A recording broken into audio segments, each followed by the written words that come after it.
암 종류별 특징과 치료 방향에 대한 질문들을 모아봤습니다. 이거는 이제 재발이라면 크게 상관없이 수술하는 게 옳아요. 그렇죠. 언젠가는 해야 됩니다. 모든 암은 안 자라진 그렇죠. 않으니까. 치료를 할까 말까 고민된다면 무조건 하는 게 나중에 후회를 덜 남기는 방법일 것 같습니다.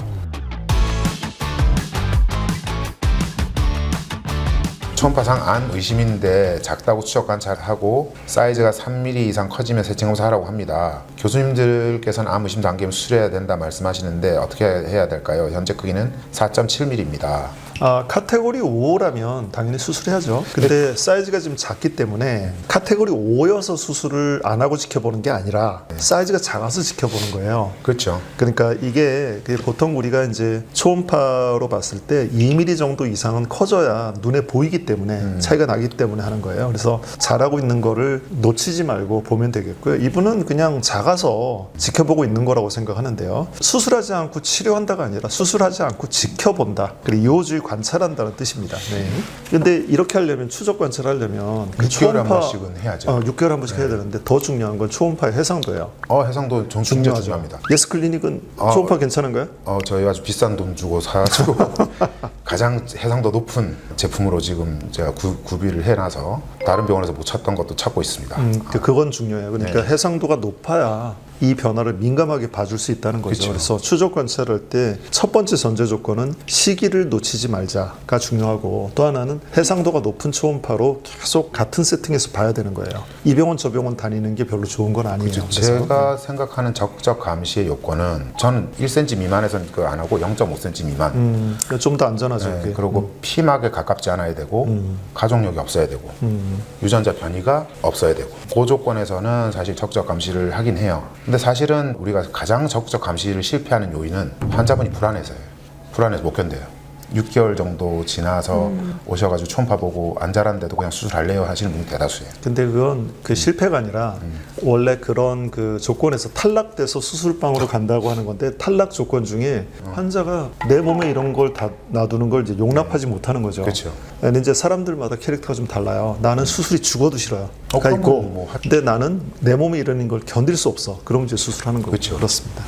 10년 전 갑상선암 좌측을 수술했습니다. 근데 2년 전에 재발이 됐는데 2mm고 너무 작아서 지켜보는 중인데 작년에 교수님이 바뀌셔서 대면했는데 원칙은 재발은 크기 상관없이 제거라고 하시더라고요. 근데 너무 작고 위치도 괜찮고 하니까 지켜보고 보는 것 같다고 하시면서 5년 되기 전에 수술하는 걸 고려해보자 하시더라고요. 원하면 지금이라도 하자고 하시는데 저는 수술을 하고 싶은데 제거해서 후유증이 어떻게 나타날지 무섭고 또 수술 안 하고 있다가 전이 될까봐 두렵고 합니다. 작다고 전이가 되는 건 아니라고 하시더라고요. 사실 해도 걱정 안 해도 걱정이죠 이건. 해야죠. 어떻게 이거는 생각하시는지요? 이제 재발이라면 크게 상관없이 수술하는 게 옳아요.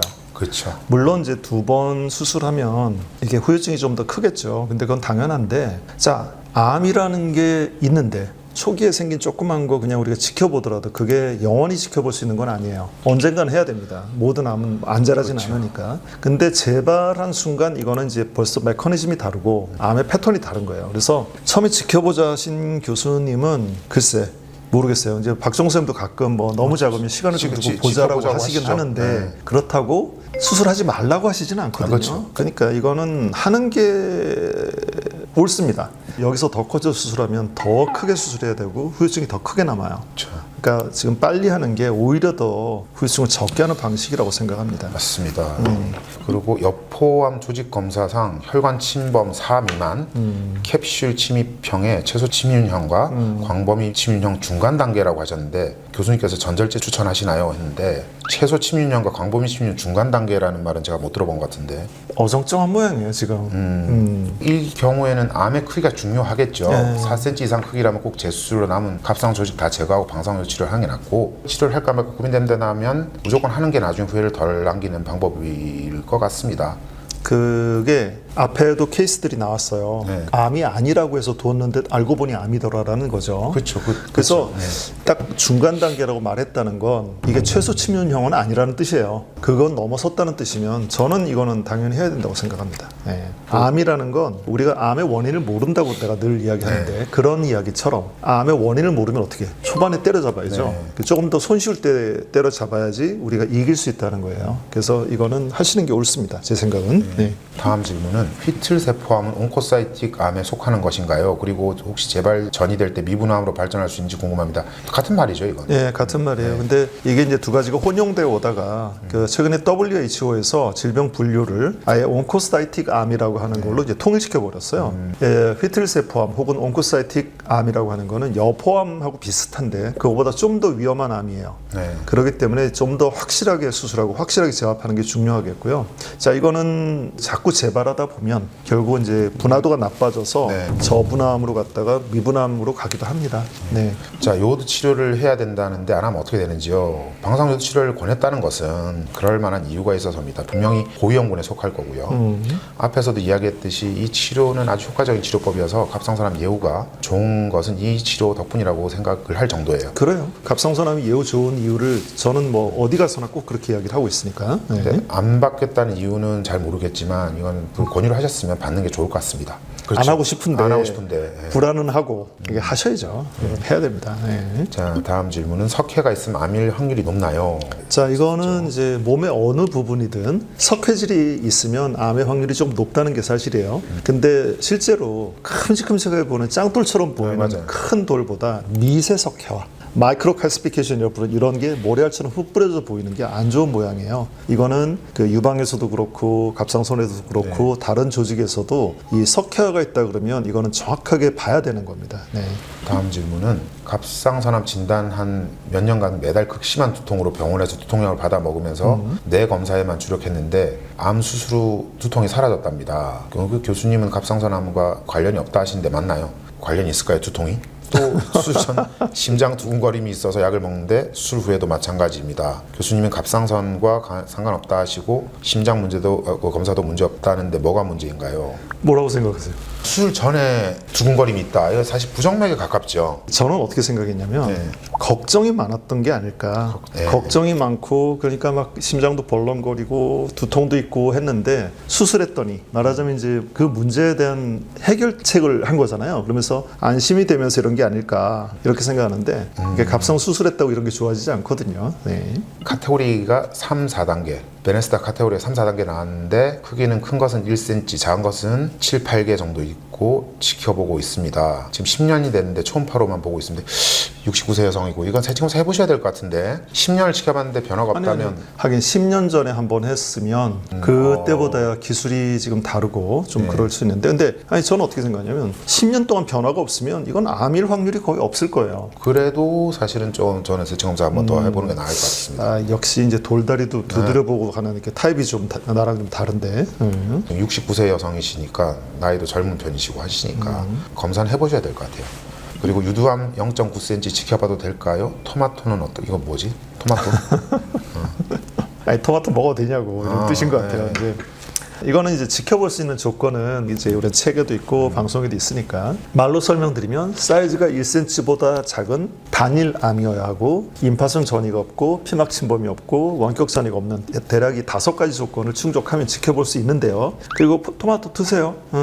근데 양배추도 드세요. 괜찮아요. 네. 0.9cm는 저는 좀 위험하다고 보는 게 이건 미국 가이드라인이 1cm잖아요. 1cm 미만. 근데 우리나라는 조금 틀리게 봐야 될 것 같아요. 이 적적 감시에 대한 부분을 0.5 정도로 저는 생각을 늘 하는데 그게 이제 대한 갑상선 학회 가이드라인이었죠. 네. 근데 0.5cm는 조금 작다 이렇게 생각하는 사람들도 있긴 있는 거라서. 근데 우리가 수술해 보면 0.8, 0.7에 수술 많이 하는데 임파선 전이 많죠. 꽤 있죠. 그러니까 우리가 초음파를 임파선 봤을 전이도 때 미세 전이가 안 보이잖아요. 초음파상 수술해 보면 전이가 꼭 나와요. 미세 전이가. 그렇기 때문에 이거를 갖다가 간과할 수는 없는 거고 안심하면 안 된다는 거죠. 미국 가이드라인하고 우리나라 가이드라인 좀 틀리게 봐야 되는데 일단 그 차이가 왜 날까요? 미국 가이드라인은 왜 이렇게 대범할까? 사실은 그 병원 접근성이 굉장히 떨어지잖아요. 그때 내가 일본의 노구치 병원에 갔을 때 노구치 그 선생님이 그런 말씀을 하셨어요. 미국 애들은 접근성이 떨어지기 때문에 그렇게 크게 그냥 길게 보고 수술도 크게 해놓고 한다. 근데 우리는 한국과 일본은 사실은 접근성이 좋지 않느냐. 그래서 반절제, 뭐 본인들은 반절제 위주로 간다. 그거 맞는 말이더라고요. 그것도 한 가지 이유고 미국 애들이 수술을 잘 못해. 한국이나 일본 이런 사람들은 이렇게 손재주 좋게 이렇게 깔끔하게 못하는 거예요. 그래서 지금도 라지 볼륨 서전이라고 표현하는 게 있어요. 하이 볼륨 서전, 라지 볼륨 서전 이렇게 표현하는데 1년에 50개 이상 하면 하이 볼륨 서전이에요. 그러니까 수술 경험이 많은 의사라고 표현해요. 50개면 한 2, 3주는 다 하지 않아요? 그렇죠. 저희는 지금 현재. 그러니까 우리는 한 달 내에 50개 수술을 해요. 근데 그거는 아주 우리 대학에 있는 젊은 사람들도 그렇고 그런데 1년에 50개를 했다고 경험이 많은 서전이래. 이거 얼마나 형편없는 수준이냐는 거예요. 미국 애들이 우리보다 잘하는 거 딱 한 가지 있잖아요. 영어. 부럽죠. 그거 영어 잘하는 거 부러워요. 참 부럽긴 하지. TSH 수치가 확 낮아지는 이유가 뭘까요? 이렇다는 것은 갑상선 호르몬이 높아졌다는 뜻입니다. 일시적으로 일어나는 검사 장비 등의 문제가 뭐 있을 수는 있겠지만 그게 아니라면은 갑상선 호르몬이 높아졌다는 뜻이에요. TSH 떨어지는 거는. 그래서 이거는 이렇다면 뭐 여러 가지 이유들을 따져야 되고 이제 주치의랑 상의를 좀 하긴 해야 되겠어요. 네. 그래서 갑상선 수술 후에 갑상선 기능 항진으로 돌아서는 경우가 간혹가다 있어요. 그래서 메티마졸 먹고 이렇게 하는 경우도 있는데 한 2, 3년 지나다 갑자기 갑상선 호르몬이 항진이 오시는 분 제 환자 중에 있어요. 그거는 그야말로 자가 면역 항체 맞아요. 액션에 의해서 네. 생기는 거죠.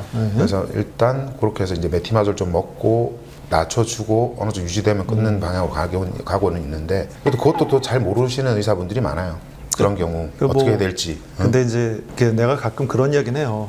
나는 모르면 모른다 그런다. 예를 들어 고혈압에 관해서 그 어떤 의사한테 약을 받고 있고 그 의사는 콜레스테롤을 거의 최저치까지 떨어뜨려요. 우리는 정상까지만 오면 좋겠는데 그래서 막 그 연세 드신 분들은 콜레스테롤 떨어지면 기력이 없어요. 근데 그거는 제가 좀 콜레스테롤 때 좀 많이 공부했지 않습니까? LDL은 0에 가면 갈수록 좋아요. 근데 LDL을 컨트롤하는 게 아니라 전체 컨트롤 전체를 다 낮춰서 그래서 나는 좀 드셔야 되지 않습니까? 그랬더니 그 심장내과 의사한테 가면 큰일 난다는 거예요. 큰일 난다고 얘기하죠. 네, 그래서 저는 뭐라 그러냐면 그러면 전문의하고 상의하세요. 제가 아는 건 거기까지입니다. 라고 이야기를 해요. 갑상선 유두암 0.9cm 판정받고 6개월 후 반대쪽에 세침 검사를 한 번 더 해보고 전절제 하든지 반절제 하든지 하기로 했습니다. 집 주변 방사선과에서 고주파로 태워 없앨 수 있다는데 완치가 될까요? 갑상선 수술이 답이라고 말씀하신 거 봤는데 많은 생각이 들고 복잡해지네요. 뭐라고 생각하세요? 저는 사실 암이면 고주파하면 안 된다고 생각을 해요. 사실 그런 경우는 있었어요. 환자가 왔는데 콜로이드 시스트야. 여기서 만져지는.